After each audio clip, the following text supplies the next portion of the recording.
And welcome again to another edition of Coffee and Comics. As always, I am your host, Jay Wheeler. And, I kind of, I'm just excited for Iron Man 3. It's coming out in 2 days. So, I got my ticket, and I'm going to be wearing this right here. Because, yeah, I'm going to dress up as Tony Stark. So, it's going to be amazing. Also, best mug in the world right here. Well, that's old Starbucks from the last comic and coffee. I may need to clean it out later. Well, it's horrible. So today we got some comic book news and some comics to talk about right here. That kind of worked out perfectly. I didn't think it would work out that well. Alright, but we got these to discuss and then other things to discuss. So, yeah, let's get started. With online, they have more information about how the Arkham Origins story is going to turn out. They say that they're going to have it's going to be a cross between the Dark Knight Returns, and Batman Year One. They're going to mix those two storylines together and put it in the game. And the main bad guy is going to be Black Mask alongside several other bad guys that they have. Basically, it's going to kind of be like Arkham City, but it's going to be more of Batman, already Batman, but he's going through like trials and errors with all of his gadgets and learning, still learning new things. And but also they were saying that what kind of characters will he encounter besides the bad guys? Will Robin be in this one? Will Commissioner Gordon be in this one? Will Justice League be in this one? Who knows? Maybe this will have a build up where Batman and Commissioner Gordon are starting to work together and trust each other, all that other great stuff. So, yeah, go online. YouTube has a pretty much breakdown of the whole game and see what is going to be on the game. It's not like a show. It's more of just like a PowerPoint presentation, and they have words and then a little side picture. So if you want to read a lot, go ahead and go to YouTube and search for Arkham Origins game premise. All right. Also, there's more pictures of. They just put up more pictures of the Amazing Spider-Man and his costume alongside the Electro guy. I think, yeah, Electro. I don't think that's his name. I might have to look that up. But alongside Jamie Foxx and his alter ego's character's costume, which I don't know. Right now, what I see, uh, you know, but I'm not. When I see the movie, I'll probably think, "Oh my God, they did a really good job." But at the same time, why did they change the costume for Spider-Man when they went to this two-tone colored costume, and now it's just like basically the Tobey Maguire Spider-Man suit with just bigger eyes and maybe a little brighter red. I don't know. But all I know is that I'll probably see the movie and be like, yeah, okay, that was a good movie. So go online as well to any superhero comic book website, and they will have those pictures posted, as well as I do. I'll have those pictures posted at shortnerdyguy.com. So go ahead, and if you want to take a look, those are up. Also, they have, for some reason, they have a lot of spoilers for the Man of Steel, because that's coming out next month, and everyone's gearing up to see it, and all these products and all the normal products that are getting out there, like the toys and the sponsors and all that stuff. But I don't want to look at any of the spoilers or interviews, because I want to see it for myself and then go back and watch those, because I want to judge it for myself first without any other opinions on it before I give my opinion. So if you want to know what's going on in the movie, go read that. If not, wait till the movie comes out. So that's the news for this week. And so I believe, since we stopped at the Man of Steel, we will start with Superman 19. And I believe it's got. I'm getting back into Superman because I started with Action Comics, and I thought Action Comics was going to be really well, but in the middle of Action Comics, that middle of that Hexameplix thing, it just went way too. It was gone. It started with like already two artists left that book.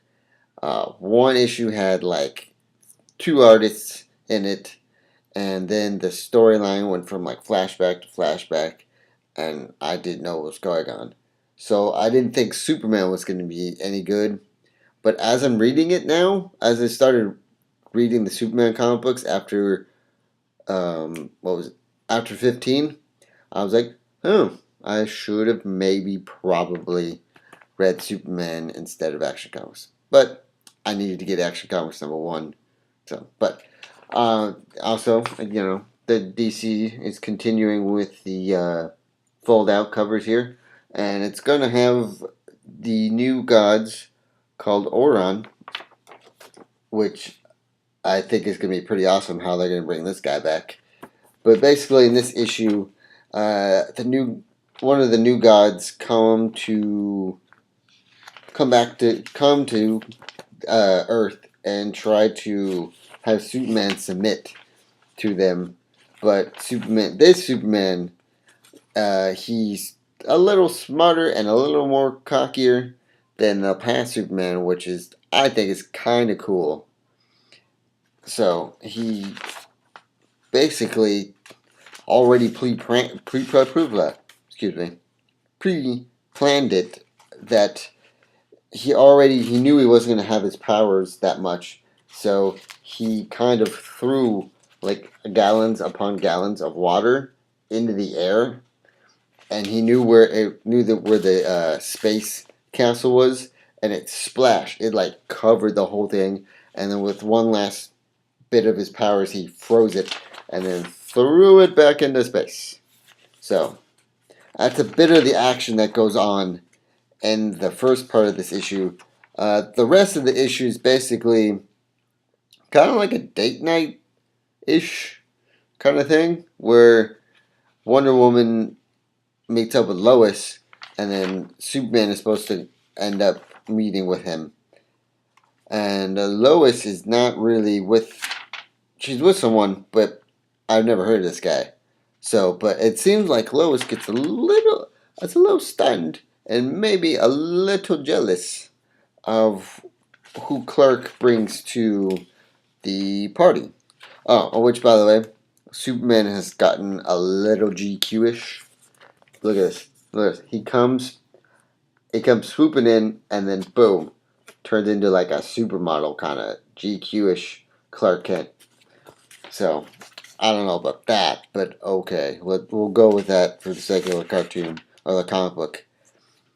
And I think Clark starts fantasizing about Lois, because this is what he sees when he enters the door, but it's actually just his imagination. So, but yeah, basically, in this issue, I think is the start of having like the new gods come and have the new gods come and interrupt the date night that they supposedly are having between Wonder Woman and Lois and Clark and her boyfriend. So it was a fun issue. This was a fun issue. I like the artists on this, so go read this one if you want to, because I think this is going to start off kind of slow, but then it's going to be amazing afterwards. So, alright, next comic is Batman Incorporated #10. This is still continuing on Robin's the death of Damian Robin, and Batman is kind of going off the hinges now, a little bit more than usual.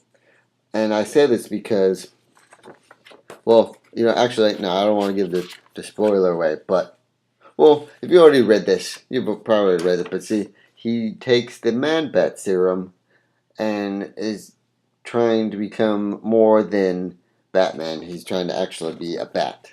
So that's basically what in this issue is talking about, is that Talia, his father, Ra's al Ghul, tells Talia that she may have thought of all the ideas, but there may be a chink in the armor somewhere.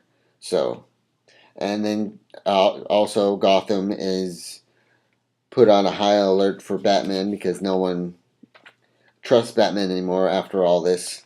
So, yeah, and basically in this issue is where there's more cleanup between Nightwing and Red Robin and Jason Todd, but the main focus is that Batman searches around for the serum to get Man-Bat powers, and then gets in this huge suit and lets the Man-Bat serum take over, and this is the end result where he is in that huge Man-Bat suit. So that's gonna be crazy, but I don't know. It seems it's showing more Batman off the hinges now in Batman Incorporated instead of in other Batman comics. So, and then in this issue of The Flash, we start to see blah, the Reverse Flash, which this is good job, DC. That's all I gotta say, because I liked how they took the Flash and now they're making the Reverse Flash more evil and more, just more like this suit has kind of swallowed the evilness. Well, not swallowed the evilness, but found the evilness inside the guy and then swallowed the guy that was before the suit took a hold of him. If that makes sense. But that's basically what this issue is about. And also in the issue, it shows that Barry Allen lost his powers, and then somehow he's using all the supervillains' weapons to supposedly rescue one of the rogues, but a kid that has his powers to hype up everything that he touches, he uses to, and to capture everyone. So, and then by the end of it, he gets his powers back. So, but the main focus on this issue is that the Reverse Flash comes in, and yeah. So I'm hoping that the Reverse Flash is going to be a great story, and I hope there's going to be a huge fight between the Flash and the Reverse Flash. So we will wait and see. So I say to you, a good day, sir, and hopefully you got your Iron Man tickets, because this movie is going to be amazing. It's going to be the best Iron Man ever. So thanks for watching, and I will see you all later.